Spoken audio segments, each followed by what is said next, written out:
Bismillahirrahmanirrahim. Dear students, I welcome you all in the lecture number 3, chapter number 1, functions and limits. Last time हमने functions और उनकी domain और range को discuss किया और related questions को हमने सॉल्व किया. एक्सरसाइज 1.1 के फर्स्ट 4 क्वेश्चंस को सॉल्व कर लेने के बाद अब हम मूव करते हैं towards the types of functions. देखिए कि फंक्शंस जो हैं वो मुख्तलिफ़ टाइप्स के हो सकते हैं. फ़र्स्ट ऑफ़ ऑल मैं अलजेब्राइक फंक्शंस की एग्ज़ाम्पल लेता हूँ. देखिए अलजेब्राइक फंक्शंस जो हैं इनको फर्दर कैटेगराइज किया जा सकता है इन 5 टाइप्स में. फर्स्ट टाइप है पोलिनोमियल फंक्शन, यानी एक ऐसा फंक्शन पोलिनोमियल फंक्शन कहलाएगा कि जिसमें वेरिएबल की पावर एक नॉन नेगेटिव इंटीजर हो. नॉन नेगेटिव इंटीजर मींस कि ना तो इसकी पावर में फ्रैक्शन आनी चाहिए और ना ही इसकी पावर में कोई माइनस साइन आना चाहिए, और इसका जो कोफिशिएंट है उसको रियल नंबर होना चाहिए. इट मीन्स कि वो आयोटा फ्री होना चाहिए. सो ऐसा फंक्शन पोलिनोमियल फंक्शन कहलाता है जो इन कंडीशंस को सेटिस्फाई करे.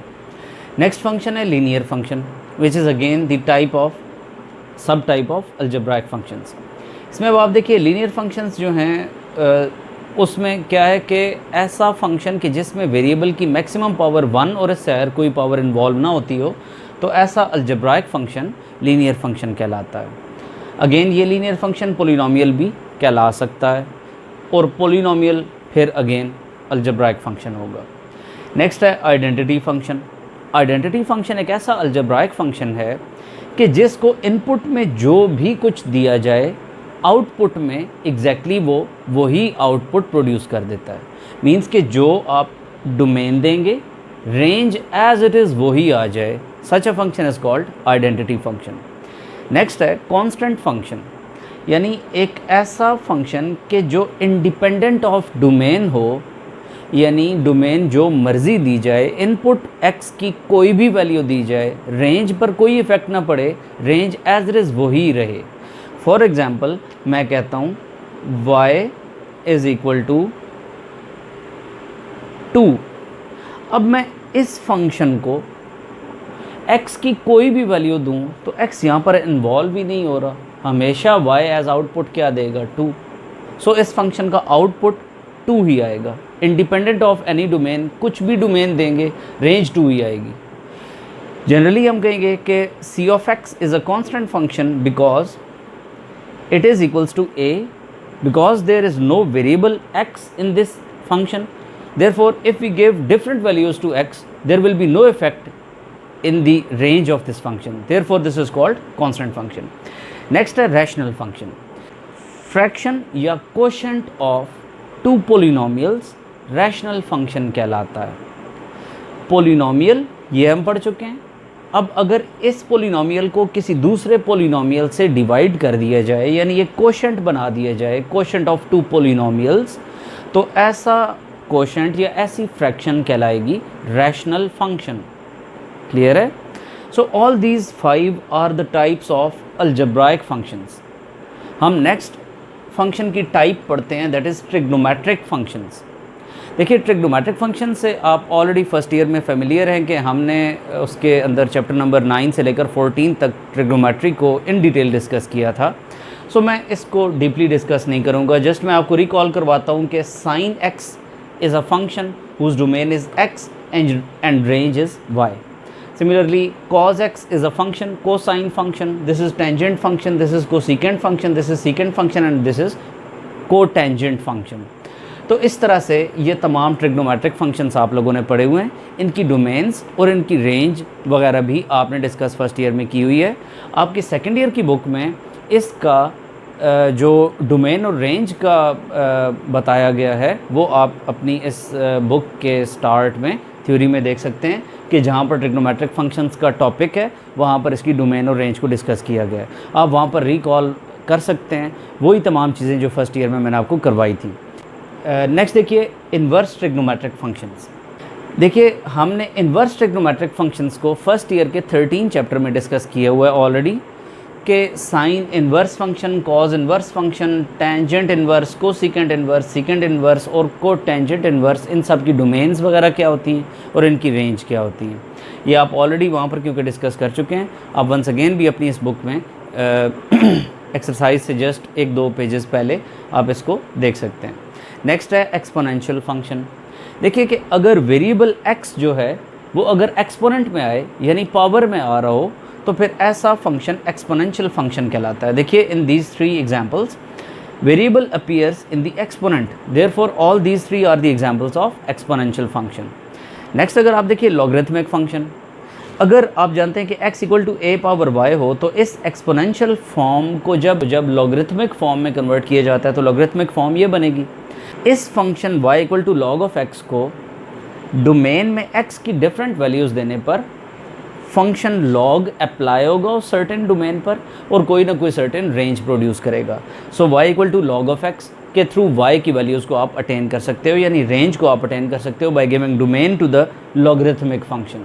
सो this is the example of logarithmic function. Again देखिए कि हाइपरबोलिक फंक्शंस। देखिए हाइपरबोलिक फंक्शंस को आप लोगों ने याद करना है कि ये 6 जो फंक्शंस हैं ये हाइपरबोलिक फंक्शंस कहलाते हैं। Sine hx means sine hyperbolic x, similarly cos hyperbolic x, tan hyperbolic x, tangent hyperbolic x, cosecant hyperbolic x, cosecant hyperbolic x, secant hyperbolic x। तो ये तमाम इन हाइपरबोलिक फंक्शंस की वैल्यूज़ हैं जिनको आप लोगों ने याद करना है। अभी आगे आपकी डिफरेंट एक्सरसाइजेस में ये 6 वैल्यूज़ फ्रीक्वेंटली यूज़ होंगी, तो इसलिए आपने अभी से इन 6 की वैल्यूज़ को बहुत अच्छी तरह से मेमोराइज़ करना है, ठीक है। नेक्स्ट हम चलते हैं इन्वर्स हाइपरबोलिक फंक्शंस की तरफ। इनकी वैल्यूज़ आपके सामने लिखी हुई हैं, ये ऑब्जेक्टिव में आ सकती हैं या इनकी जो सर्टेन डोमेन्स और रेंज वगैरह हैं वो भी आपकी बुक में इधर डिस्कस की गई हैं, आप उनको स्टडी कर सकते हैं। नेक्स्ट चलते हैं। 7 टाइप्स पढ़ लेने के बाद मूव करते हैं towards explicit functions.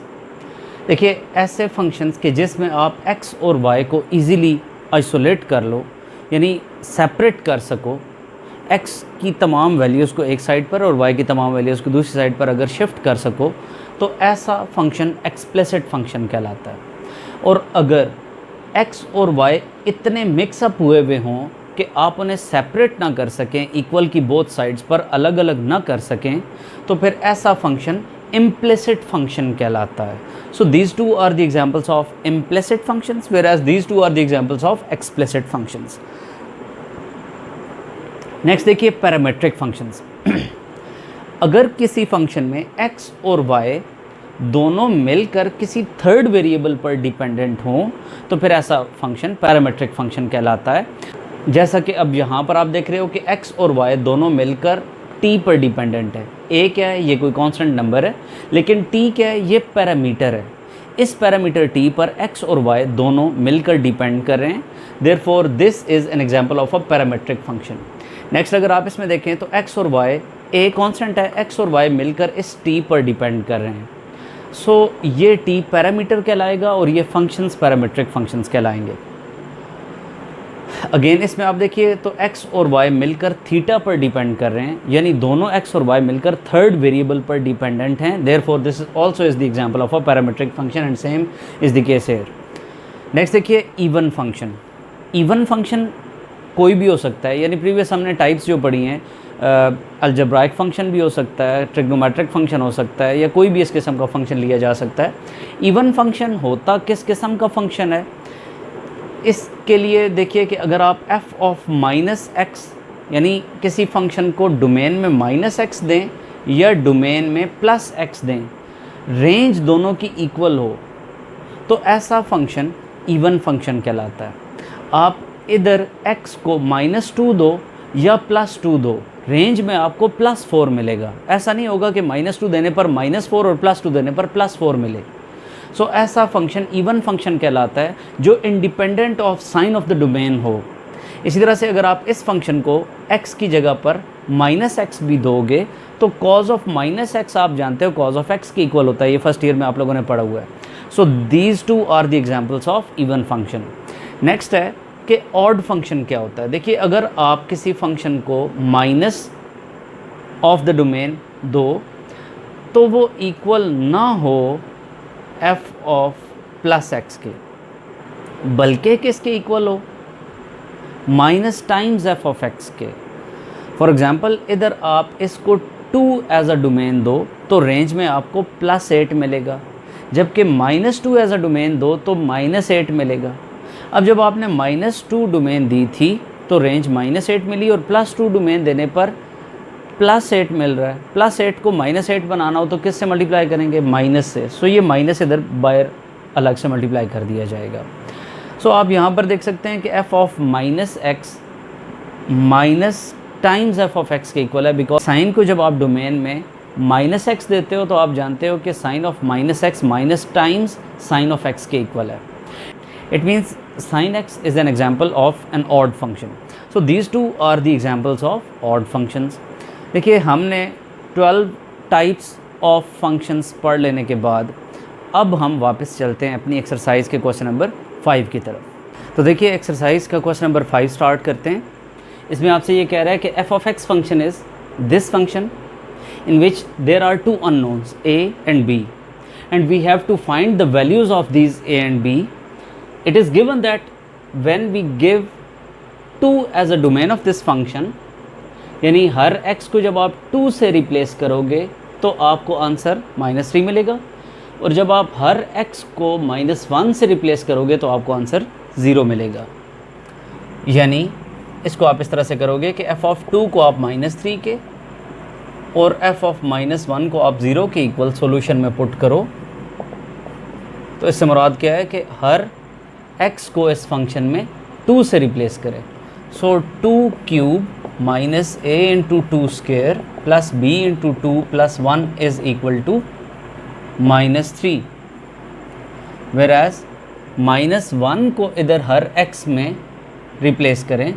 So -1 cube minus a into -1 square plus b into -1 plus 1 is equal to कहता है कि 0 के आएगा।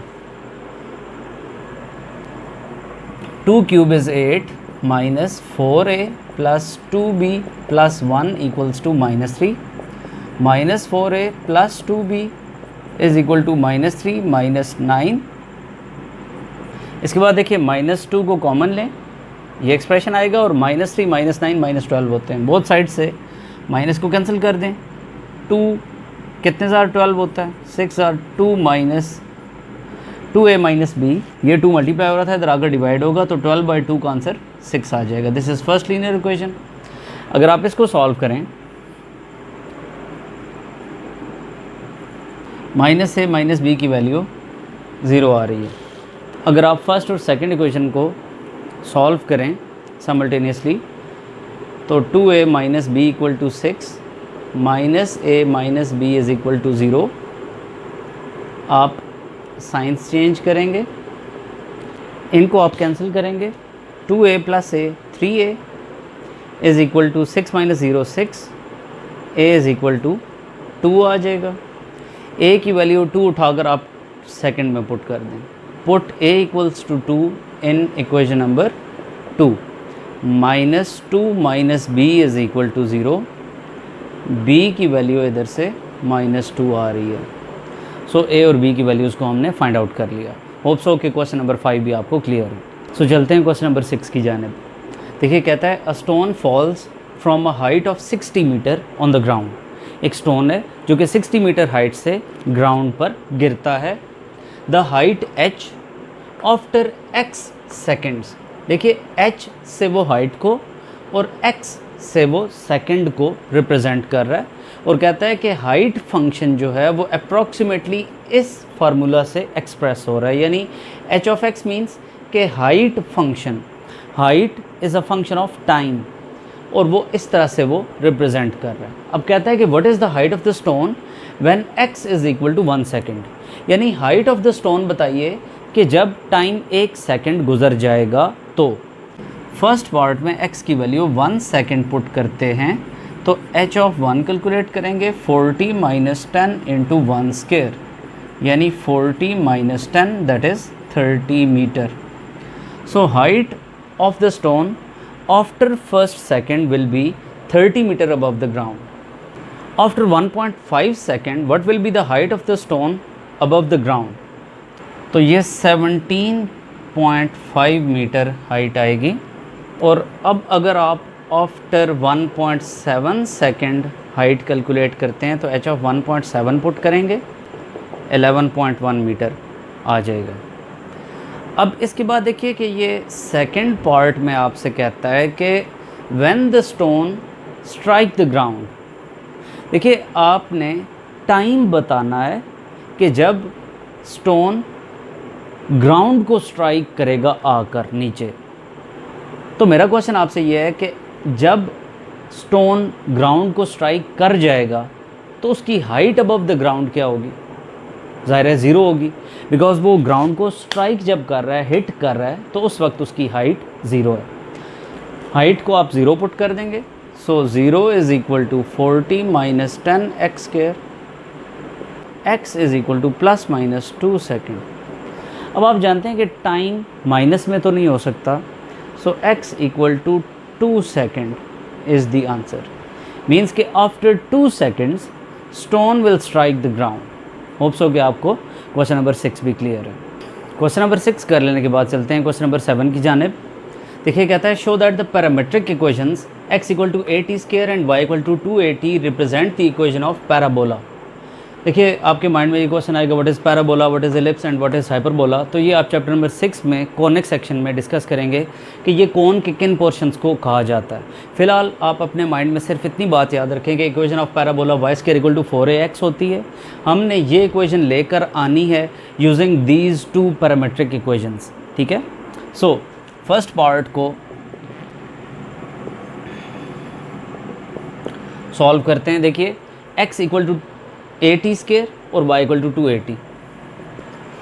आपने शो करना है कि ये दोनों parametric equations equation of parabola y square equal to 4ax को रिप्रेजेंट करती हैं।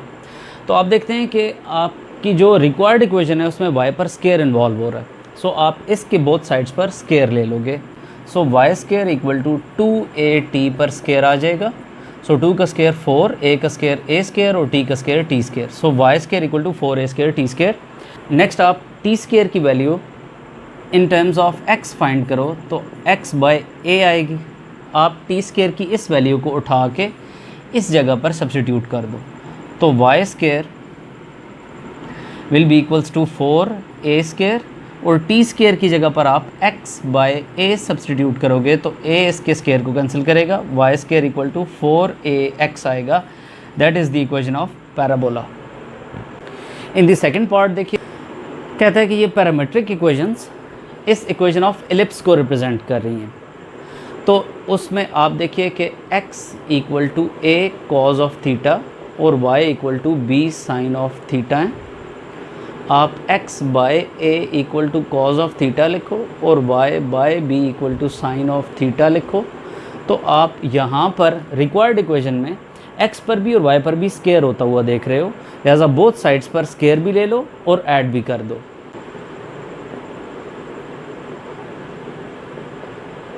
और आप जानते हो cos square theta plus sine square theta 1 के इक्वल होता है। तो this is the required equation of ellipse. Next वो आपसे कहता है कि x equal to a second theta और y equal to b tan theta equation of hyperbola को रिप्रेजेंट करते हैं। अब आप देखिए कि रिक्वायर्ड इक्वेशन में स्क्वायर भी हो रहा है और सब्ट्रैक्शन भी हो रही है। तो आप सिंपली लिख दें स्क्वेयरिंग एंड सब्ट्रैक्टिंग।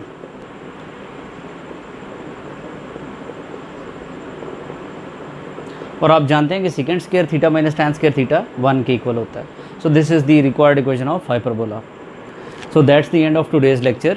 होप्स हो कि आप लोगों ने एंजॉय किया होगा और आपको ये तमाम चीज़ें क्लियर हो रही होंगी। लास्ट 2 क्वेश्चंस जस्ट इस एक्सरसाइज के रह गए हैं और उसके बाद हम नेक्स्ट एक्सरसाइज की तरफ मूव करेंगे। Thank you so much for watching. Take care. अल्लाह हाफ़िज़।